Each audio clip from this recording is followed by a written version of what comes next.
멀리 있으나 우리 곁에 있는 섬. 오래됐으나 여전히 기억되는 섬.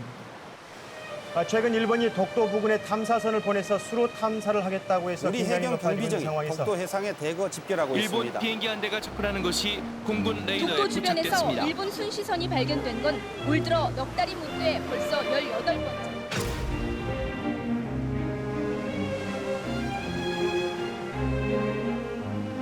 이 섬을 독도, 외로운 섬이라 부릅니다. 하지만 독도는 수많은 생명을 품고 있는 풍요로운 섬이죠.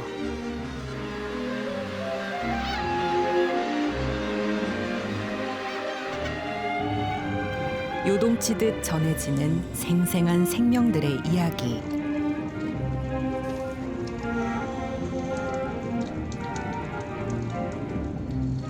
우리나라는 전 세계에서 면적 단위당 양생물 다양성 1위입니다. 그죠? 한국과 일본의 과학 대전 속에서 우리가 이길 수 있는 최적의 자료를 독도가 과학적으로 이렇게 우수한 곳을 가지고 있다는 것을 전 세계에 알리고 싶은 그런 소망을 갖고 있습니다. 지금부터 독도와 함께했던 지난 30년의 기록을 따라가 볼까요?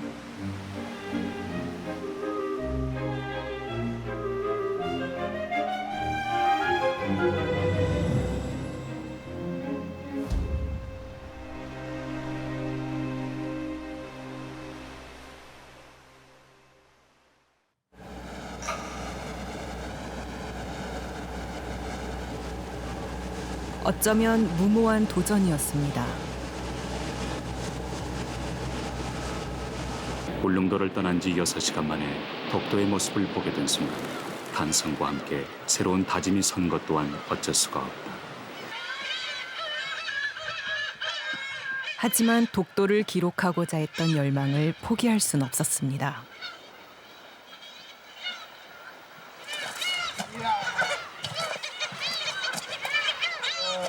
달력 있대. 내가 왔네.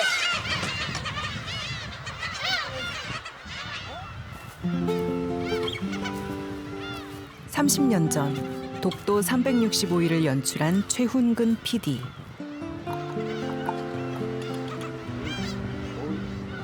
그는 지금도 독도를 만난 그날을 생생히 기억합니다.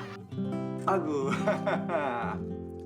아구 잘한다. 저는 30년 전에 1년 동안 독도에 머물면서 독도 365일이라는 다큐멘터리를 만들었던 최훈근이라고 합니다.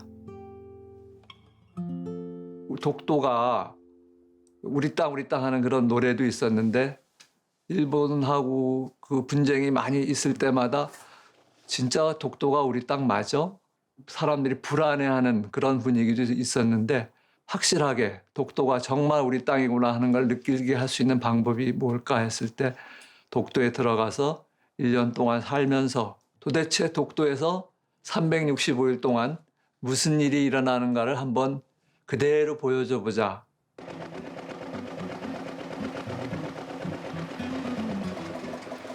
육지에서 울릉도를 거쳐 독도까지.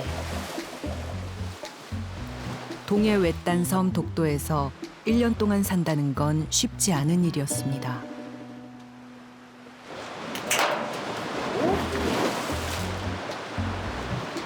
자, 목숨을 걸고 빨리 하네. 유인도가 되면은 우리 땅이 될 수 있는 데 훨씬 유리하기 때문에 기필코 들어가서 어부들이 또 살기도 하셨고 주민등록까지 옮겨서 살기도 하시고 6.25 이후에도 그 어부들 쭉 거기 계시면서도 그렇게 해서 다 생활을 하셨던 것 같아요. 시시각각 변하는 날씨. 지금 어때요? 여기 파도 좀 있어요. 점점 세지네요. 지금 큰 태풍이 올라온다 그러니까는 좀 준비 좀 해야 됩니다. 그게. 어부들이 경고했던 태풍의 위력은 예상보다 훨씬 더 강력했습니다. 4월 10일 바다가 심상치 않다. 돌풍이란다. 어부들은 비상이다.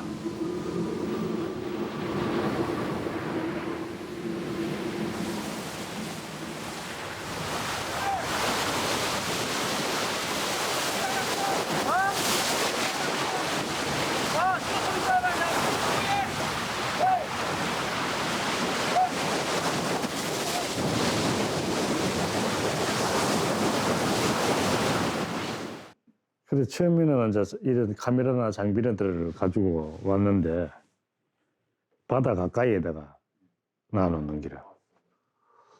그래서 제가 이거는 아니다.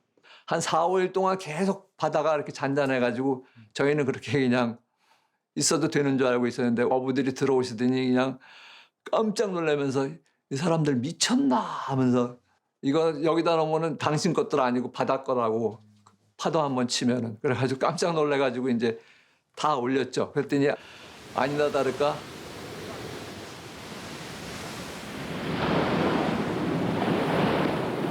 조금만 늦었어도 카메라 장비는 물론 목숨까지 휩쓸려 갈 뻔한 상황이었습니다.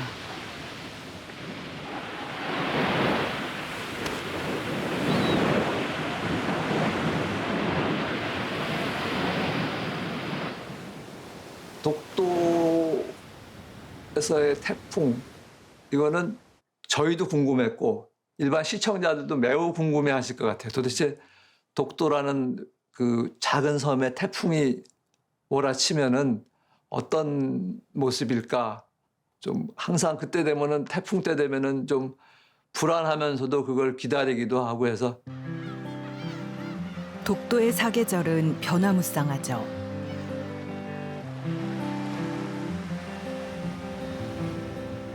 여기에 사람이 살고 있었습니다.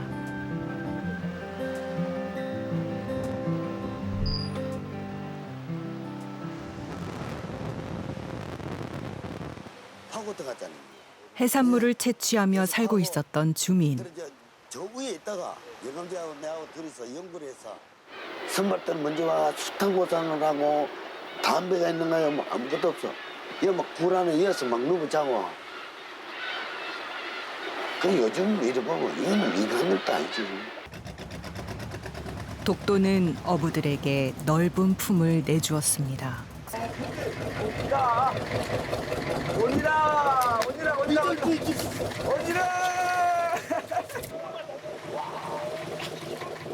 독도의 바다는 어부를 실망시키지 않았습니다.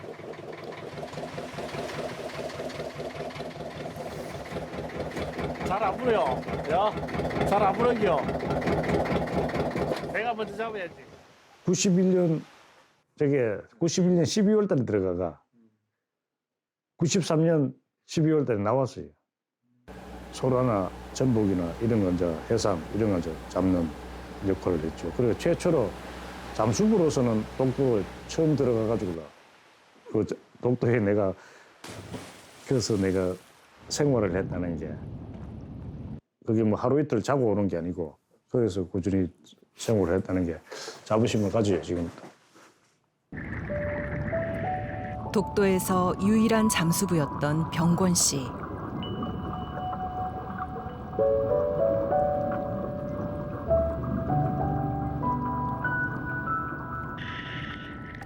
병권 씨는 일을 그만둔 지금도 당시 독도의 풍요를 잊지 못합니다.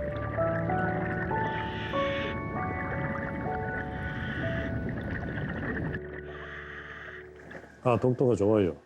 그 이제 왜 또 첫째 그러냐면 자연을 훼손이 절 됐잖아요. 자연이 훼손이 절 됐고. 독도는 동도와 서도로 나뉜 화산섬입니다. 또한 89개의 크고 작은 바위들로 이루어졌죠. 감태와 대황이 숲을 이룹니다. 이곳에서 크고 작은 물고기들이 태어나고 성장하죠. 독도는 바다 생물들에겐 더없이 좋은 생명의 터전이죠.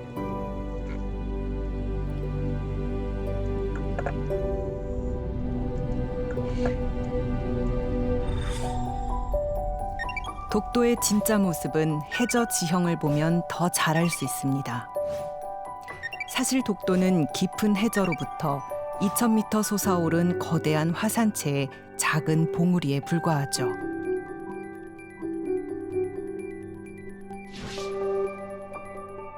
해양 생물들이 수심이 얕은 독도 연안으로 몰려드는 이유입니다.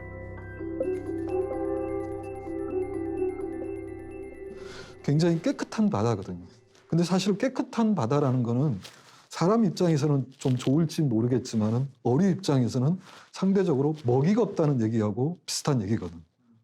그러니까 우리 예를 들어서 플랑크톤이랄지 여러 가지 이제 이 1차 생산력을 할 수 있는 그런 먹이들이 다른 어떤 서남해안 바다에 비해서는 이 깨끗한 심해에는 그렇게 많지가 않거든. 어떻게 보면 사막 같은 그런 심해 공간에서 중간에 해조류도 풍성하고 여러 가지 이제 그 어류들이 산란할 수 있는 장소가 나타나는 거예요. 그래서 독도는 동해 해양 생태계의 오아시스 같은 그런 장소이다.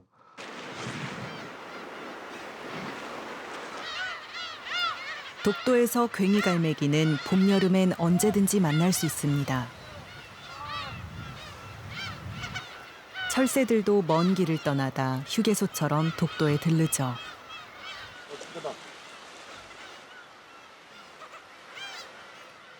중간 기착지, 그러니까 철새들이 이동하다가 먼 거리를 이동하다 중간에 쉬러 오는 장소가 또 독도입니다. 육지에서 많이 못 보는 새를 볼 수 있는 장소이기 때문에 조리학자들 입장에서는 되게 중요한 곳이라고 생각할 수 있습니다.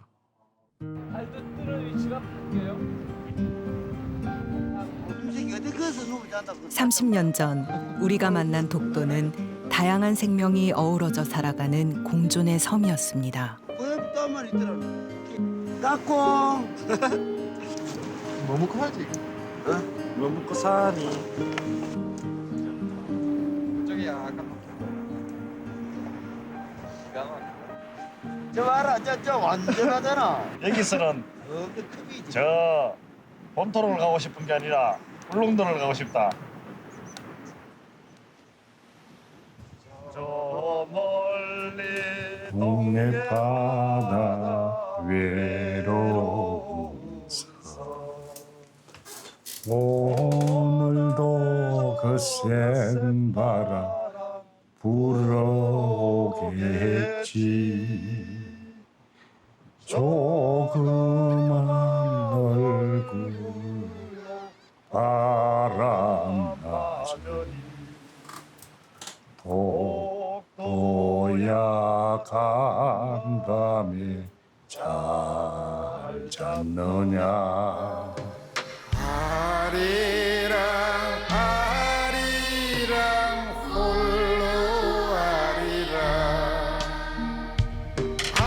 아리랑 고개를 넘어가 보자.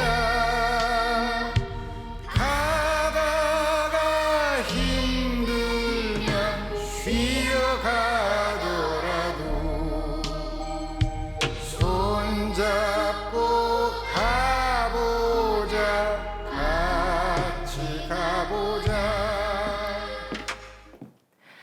동해의 외딴 섬 독도. 우리는 독도에 대해 얼마나 알고 있을까요? 이 질문에 대한 답을 얻기 위해 30년 전 KBS 다큐멘터리 독도 365일 팀은 방송 최초로 1년 동안 독도에 머물며 기록했습니다. 카메라에 담긴 독도는 노랫말처럼 외로운 섬이 아니었습니다. 다양한 해양 생물은 물론 육상 생물까지 살고 있는 바다 위의 오아시스였죠. 그 후 우리는 독도를 더 알기 위해 어떤 노력들을 해왔을까요? 또 새롭게 밝혀진 지리적, 생태적 가치들은 어떤 것이 있을까요? 우리는 현재 독도에 대해 얼마나 알고 있을까요? 제작진은 독도의 생태계를 좀 더 들여다보기로 했습니다.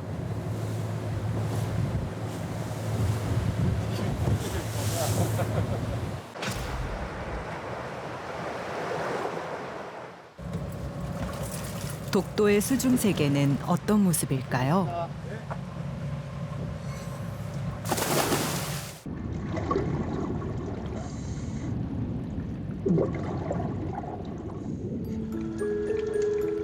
눈앞엔 대황과 감태가 무성한 바다숲이 펼쳐집니다.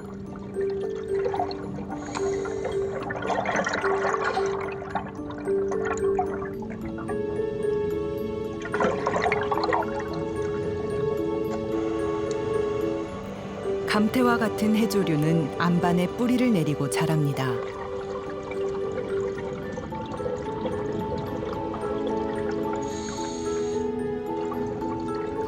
한류와 난류가 만나는 독도 바다에서는 대황과 감태가 함께 자랍니다. 촘촘하게 이루어진 군락은 물고기의 안식처와 산란장 역할을 톡톡히 하죠.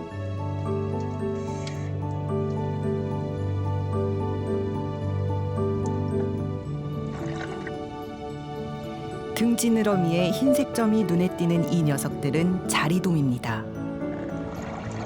아열대성 어종 자리돔 떼는 이미 독도의 터줏대감이 됐습니다.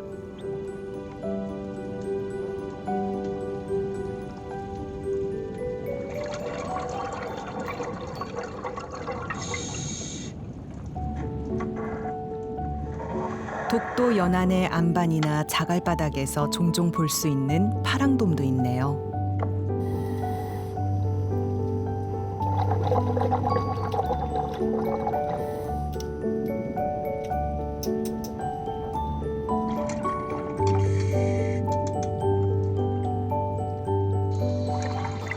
몸이 긴 원통형의 녀석은 용치놀래기입니다.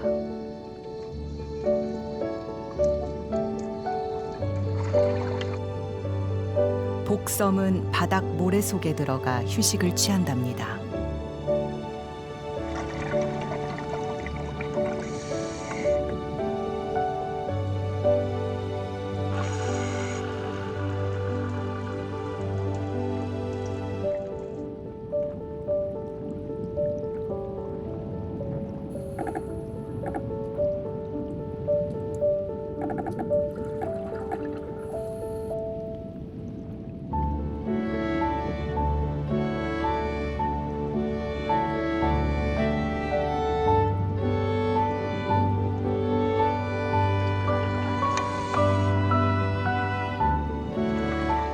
어두운 굴을 지나야 겨우 만날 수 있는 녀석도 있죠.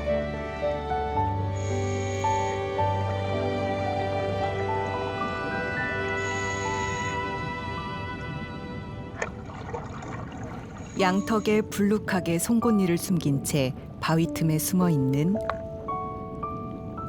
혹돔입니다.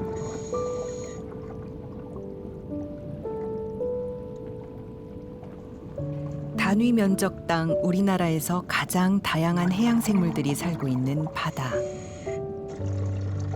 지금 독도엔 180여 종의 어류가 살고 있습니다. 이처럼 동해안은 겨울철에 이런 심해어나 한류성 어종과 함께 여름에 온대성 어종, 또 독도와 같이 난류성 어종들, 또 아열대성 어종까지 어울려 사는 그야말로 어류의 박물관 같은 독특한 어류상을 가지고 있습니다.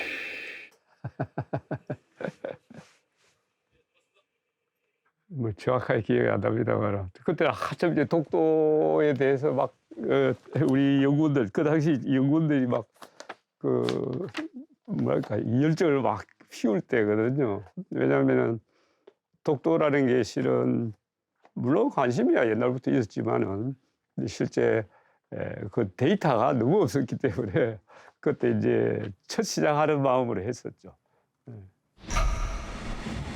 명정구 박사는 2008년부터 보다 체계적인 수중 탐사를 시작했습니다.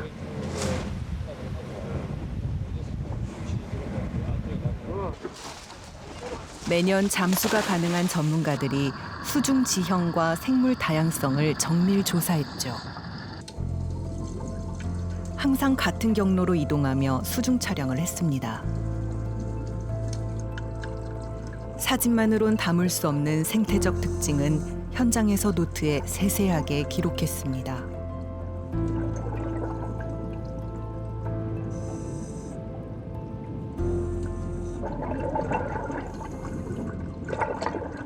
틀을 만들어 가지고 거기다 하나하나 사진을 붙여가지고 이제 화가한테 넘기면은 화가 이걸 보고 그려내는 겁니다. 이거.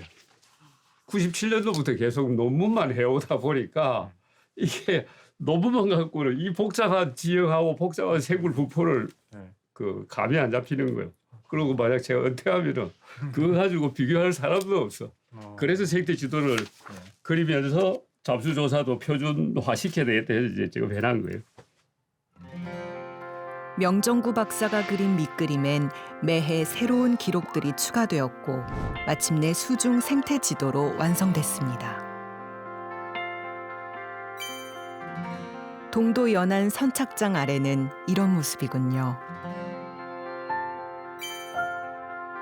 혹돔굴엔 역시 혹돔이 사네요.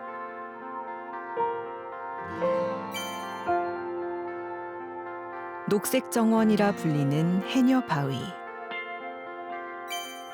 천국의 문이라 불리는 독립문 바위 등 총 11개의 장소의 생태계가 독도 수중 생태 지도로 그려졌습니다.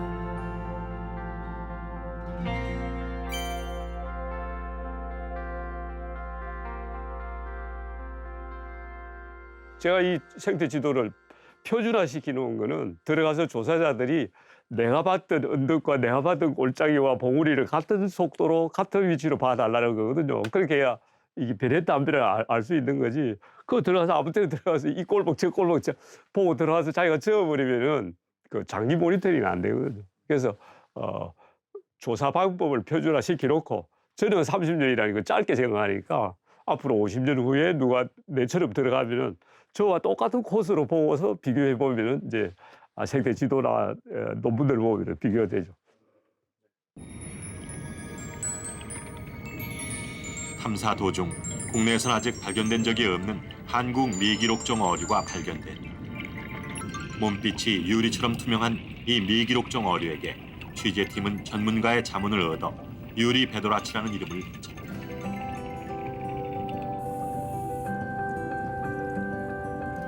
이 미기록종은 이후 청황 베도라치란 새 이름을 얻었습니다.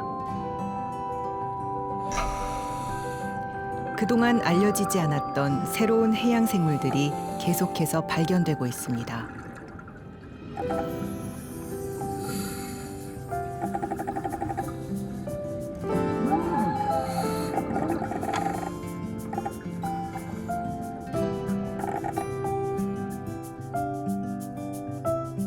국내에서 처음 발견된 동해 비늘 베도라치.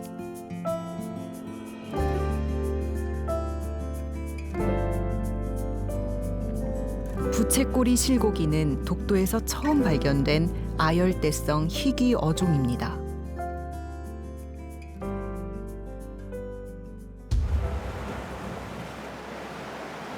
멀리서 바라본 독도는 그저 커다란 바위섬 같죠.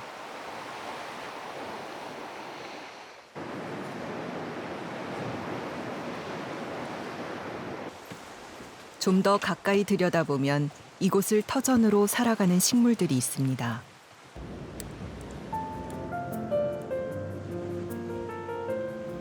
돌틈 사이에서 기어코 고개를 내밀고 있는 꽃과 풀들을 만날 수 있죠. 바람을 피하기 위해 키를 낮추고 납작 엎드려 있는 식물들.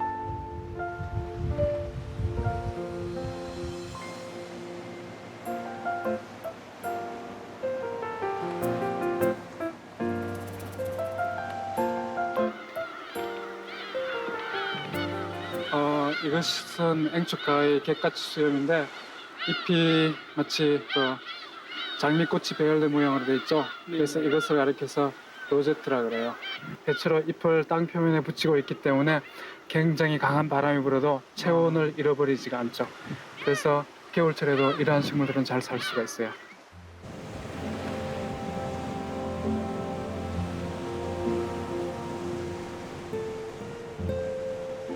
거센 바닷바람에도 꿋꿋이 살아남은 식물들.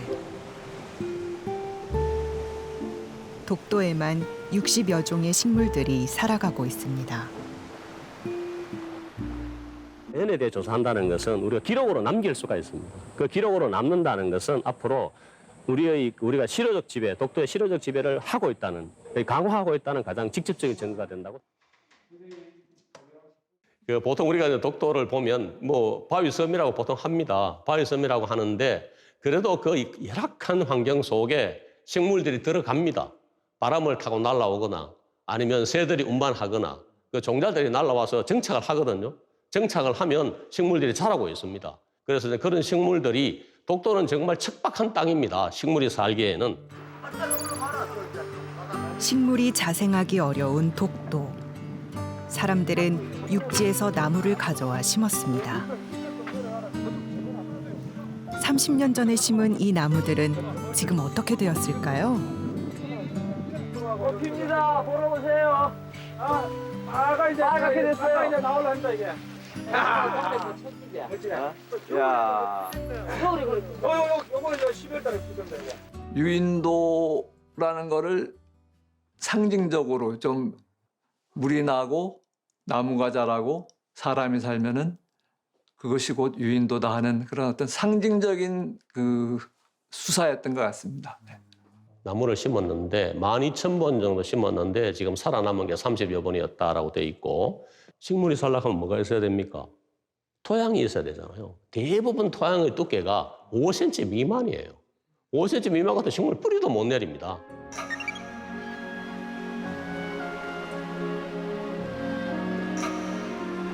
뿌리 내릴 흙 한 줌조차 부족한 독도.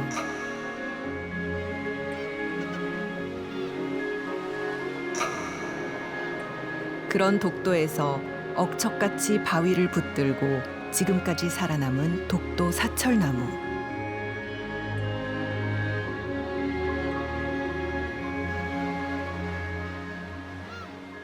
천장굴 위에 있는 독도에 자라는 그 사철나무는 이거는 완전히 이게 그 매트 상태라고 이야기합니까? 딱 깔려있는 매트 상태로 딱 붙어가지고 천장굴에 붙어 있습니다. 그걸 누가 심었다고 이야기할 수 없거든요. 그래서 저희들이 판단할 때 이거는 자생하는 나무다. 그래서 우리가 한번 조사 가서 그 줄기 끝을 잘라보니까 수령이 한 100년 이상이 되는 것 같다. 해서 이제 그거를 우리가 독도 천년보호구역에 자라고 있는 독도 천년기념물로 지정을 했습니다. 이제 그런 지정하는 것도 결국은 뭐냐 하면 우리나라가 주권을 가지고서 그런 일을, 법률적인 일을 한다 하는 그것도 하나 되고요. 2005년부터 독도를 모니터링해온 경북대학교엔 4,500여 장의 표본들이 보관되고 있습니다. 러시아하고 비교를 해보니까 이 표본에는 뭐가 없느냐 하면 자세히 보셔서 아시겠지만 여기 털이 하나도 없습니다.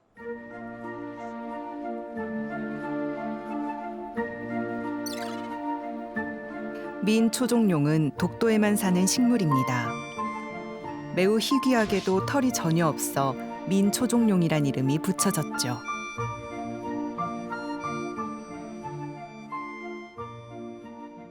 울릉도에 있는 것은 초종룡이고 독도에 있는 것은 민초종룡이라 그래서 러시아 쪽에 있는 것하고 닮아 있다 이렇게 알려져 있습니다. 그렇게 해서 이제 하나 둘씩 우리가 식물에 대해서 독도에 있는 식물 60여 종이라도 그걸 계속 우리가 장기 모니터링을 하니까 계속 그게 눈에 보이는 거죠. 겉보기엔 특별해 보이지 않는 독도의 참 소리쟁이.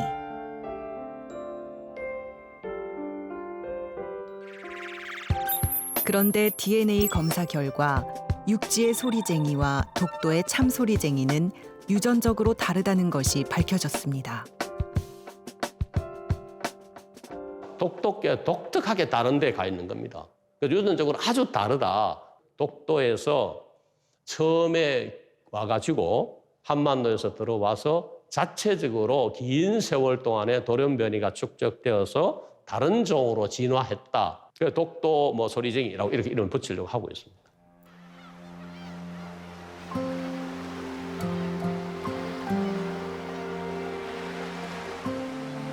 독도에는 이전엔 볼 수 없었던 것들도 생겨났습니다. 30년 전 위태롭게 바위에 기대어 있던 어민 숙소. 지금은 4층 건물로 바뀌었습니다.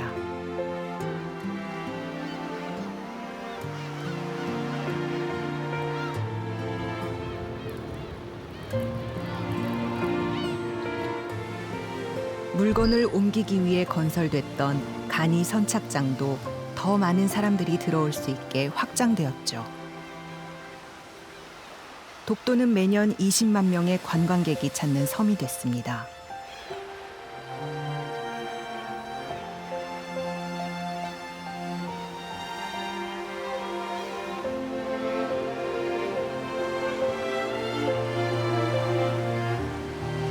멀지만 가깝게 느껴지는 섬. 작지만 많은 생명들이 살아가는 아름다운 섬.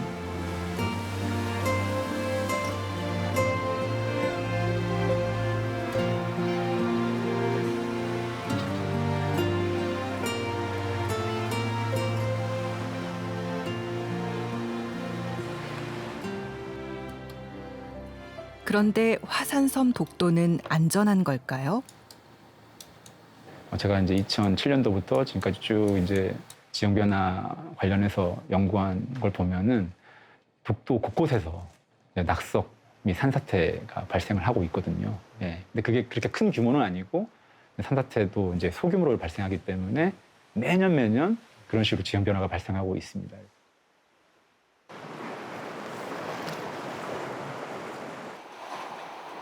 독도에는 주요 지점에 균열 계측 장치가 설치돼 있습니다.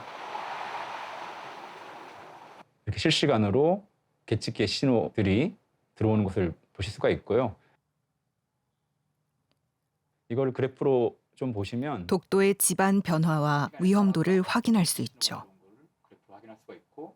그 주위 인해 구간으로 이제 거동을 하기 때문에 뭐 그 계측 모니터링 시스템 수준에서는 독도의 지반 안정성에 문제가 없다라고 저희가 판단을 하고 있고요. 매년 정밀하게 독도의 지형을 촬영해 두는데요.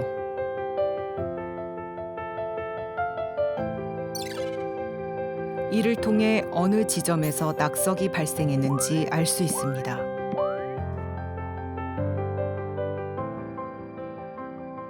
독도의 예전 모습이 울릉도고 독도의 미래 모습이 지금 저 해저에 있는 심흥택 이사부 해산이다. 그러니까 독도도 그게 언제일지 모르지만 10만 년 뒤일 수도 있고 뭐 100만 년 뒤일 수도 있지만 언젠가는 해수면 위에 지형들이 다 깎여 내려가고 이제 해저 하산이 될 수도 있다라고 하는 거죠.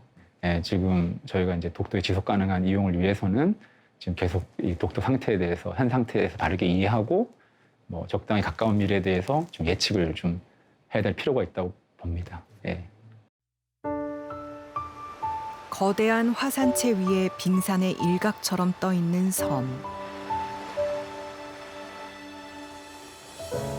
이 독도를 오래도록 보존하기 위해선 더 많은 노력들이 필요해 보입니다.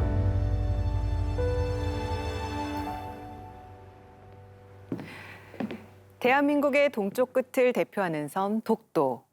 독도가 앞으로 30년, 아니 50년, 나아가 100년 뒤에도 여전히 지금처럼 아름다울 수 있을까요?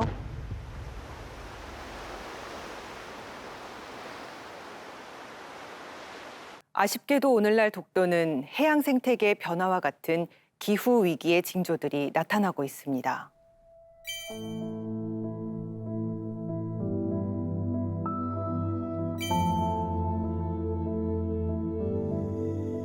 이대로 괜찮은 걸까요? 보다 많은 관심을 갖고 보다 깊은 연구를 해야 되지 않을까요?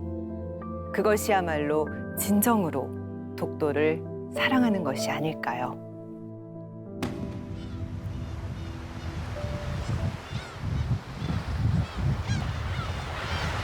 독도를 상징하는 새, 괭이갈매기.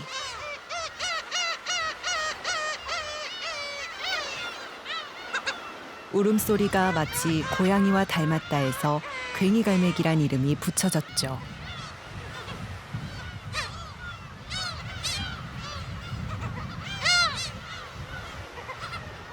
가장 흔하면서도 또 우리나라에 어디나 다 볼 수 있고 먹이사슬의 최상위 단계에 있기 때문에 괭이갈매기 번식에 여러 가지 변화가 있다는 것은 해양 생태계에 변화가 있다는 것을 암시하기 때문이시죠. 그래서 저희는 괭이갈매기를 대상으로 지금까지 계속 연구를 해오고 있는 상황입니다. 괭이갈매기들에게 독도는 천적이 거의 없고 먹이가 풍부해서 낙원이나 다름없습니다. 그런데 최근 녀석들에게 이상 징후가 포착되고 있습니다.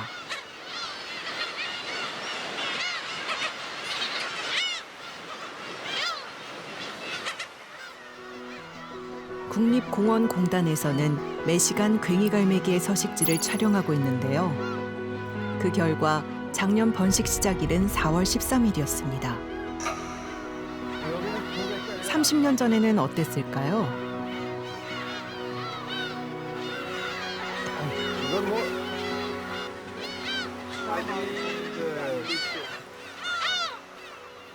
그러니까 어부들 가시기 일주일 정도부터가 알이 보였잖아요.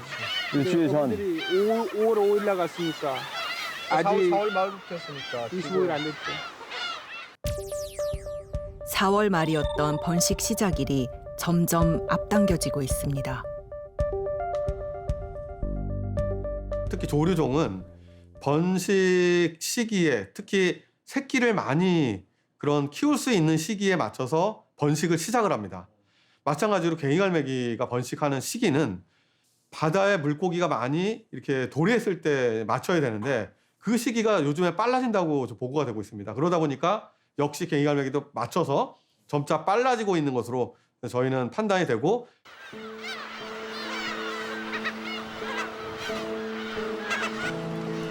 괭이갈매기의 주식은 바다 표층에 사는 작은 어류들.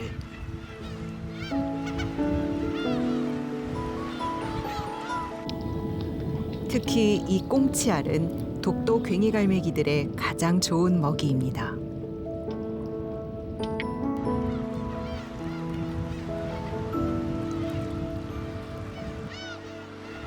한창 새끼를 기르는 어미새는 먹이를 물어나르느라 바쁩니다.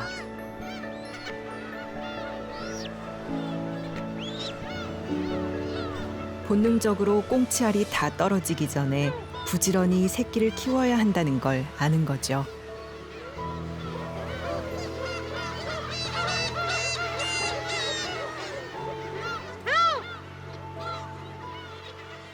(10년) 동안에 일주일 이상이 빨라졌다는 것은 상당히 큰 의미가 있습니다.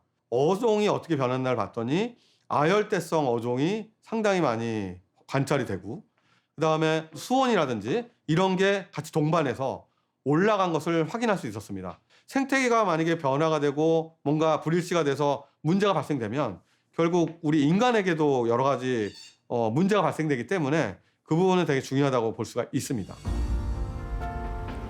독도 바다의 수온이 상승하면서 드물게 발견됐던 아열대성 어종이 이제는 손쉽게 찾아볼 수가 있는 물고기가 됐습니다.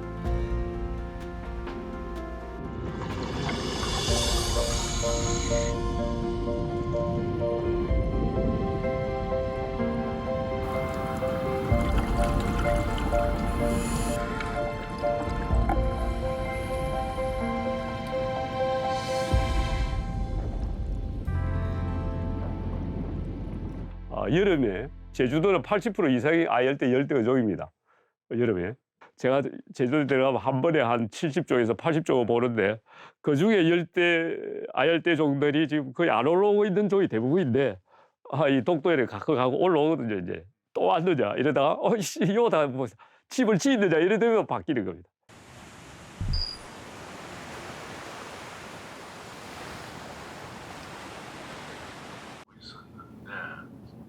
울릉도 독도 해양연구기지의 김윤배 박사는 점점 더 뜨거워지고 있는 독도 바다에 주목하고 있습니다. 독도는 좀 얕아지는.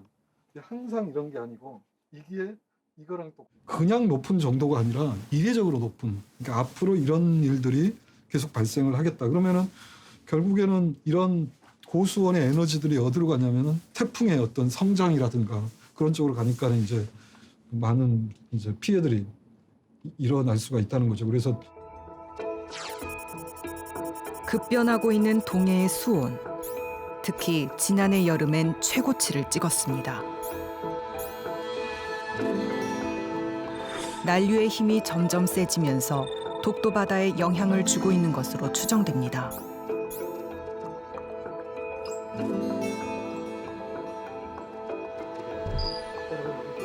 해조류도 큰 영향을 받고 있는데요.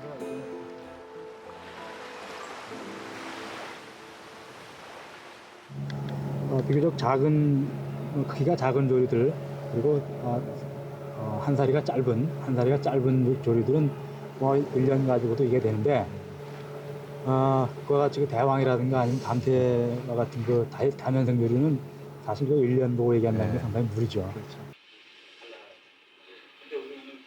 근데 지금 제가 인터뷰한 자리가 뭐 꽉 찼어요. 저 밑에도 위에도.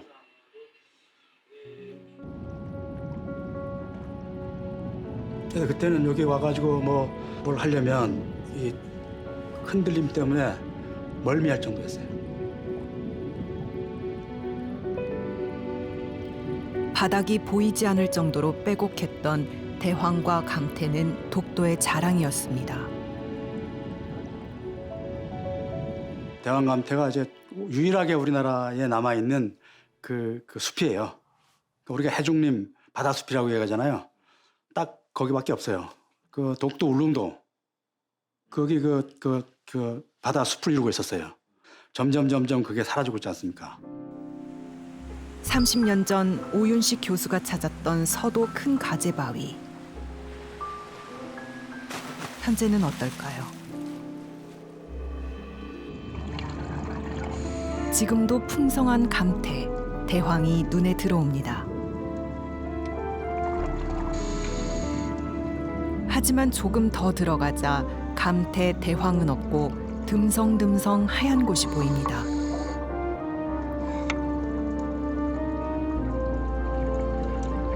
감태, 대황의 자리를 석회조류가 덮어버린 것입니다. 이른바 갯녹음 현상이죠.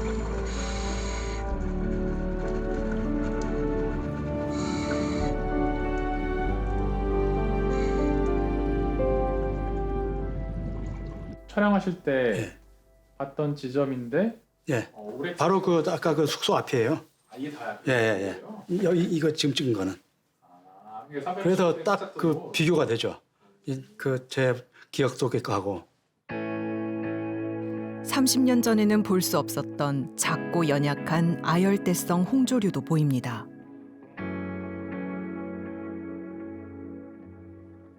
바닷물 속에서 뭐 0.5도 뭐 0.2, 3도 차이는 큰 거거든요. 그래서 그게 만약에 수온이 꾸준하게 올라오는 게 계속해서 반복이 된다면 어떤 또 다른 상황이 벌어지겠죠. 그 상황에 이어서 뭐 거기에 살아가는 생물상도 변할 거고. 그래서 아열대 바다 뭐 오키나와나 아니면 뭐 하와이 아니면 괌 가보면 그냥 허연 바다밖에 없잖아요. 근데 거기 들여다보면 아주 작은 그 아열대성 홍조 조들이 많이 나와요.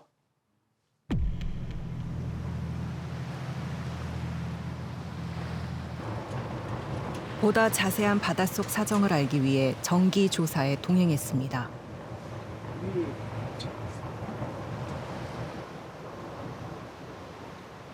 이제 갯녹음의 현상의 원인 중 하나가 성게라는 주장이 있습니다. 그래서 이제 독도 주변의 환경에서 성게들의 서식 밀도랑 이제 해조류의 그런 분포 그런 것들을 확인하기 위해서 CCTV를 내려서 직접 확인하고 있습니다. 수중 CCTV는 사람이 직접 다이빙하는 것보다 더 깊은 바다를 볼 수 있습니다.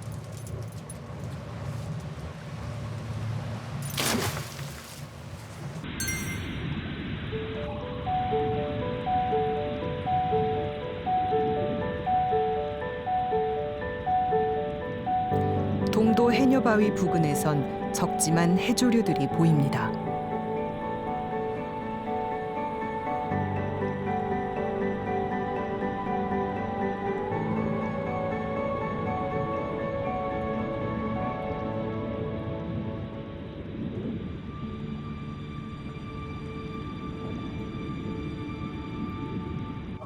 지금 해조류밖에 없어요. 지금 밀당하고 있어, 배가.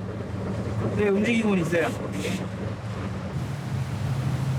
다른 곳의 상황도 확인해 보았습니다. 그럼 내릴까요?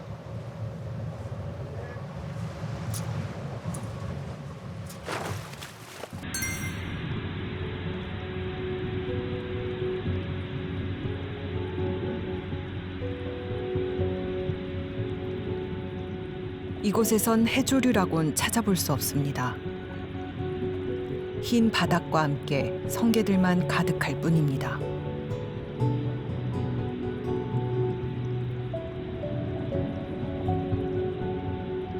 주로 제일 좋아하는 게 감태대왕이고 먹을 거 없으면 그다음 미역으로 가는데 미역도 이제 위쪽엔 떫으니까 위쪽은 안 먹고 밑에 귀 쪽에만 갉아먹죠. CCTV로 관찰한 6곳 중 3곳에서 성게가 발견됐습니다.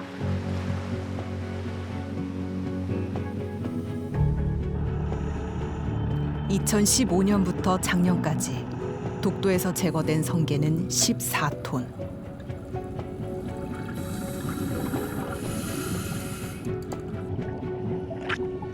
성게의 개체수가 늘어나면서 갯녹음 현상도 심해지고 있습니다. 독도의 해양 생태계 균형이 우려되는 상황입니다. 투매만 있어가지고 올라올 때 많더라고요. 그 위쪽에 맞죠? 크랙 지나서 거기가 막 최근에 성게가 굉장히 이제 집단으로 번식을 하면서 대왕을 먹이로 하고 있기 때문에 이제 대왕이 많이 사라지는 그런 좀 과정들이 좀 진행이 되고 있습니다. 물론 이제 여러 가지 기후 변화랄지 바다 사막화의 원인은 여러 가지 찾을 수 있겠지만은 독도는 특별하게 그 해조류를 먹이로 하는 이 성게가 굉장한 역할을 하고 있는 것 같습니다. 독도를 카메라에 담아온 지 30년.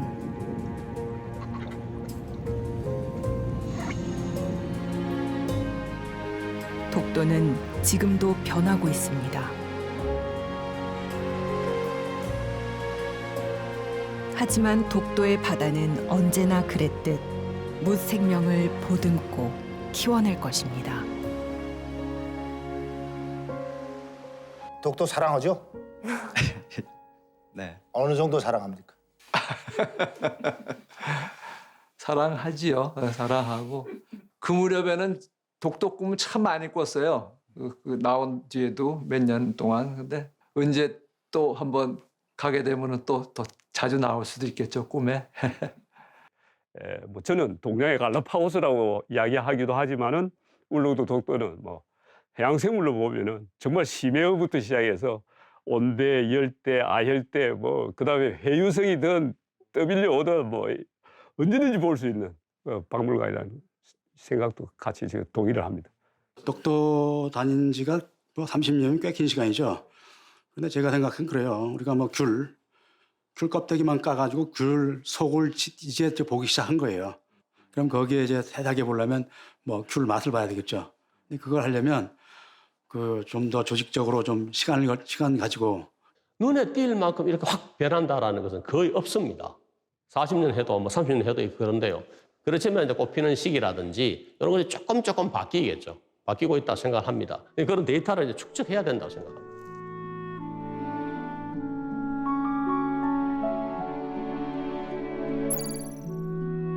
우리는 지금 독도 탐사를 위한 새로운 출발선에 있습니다.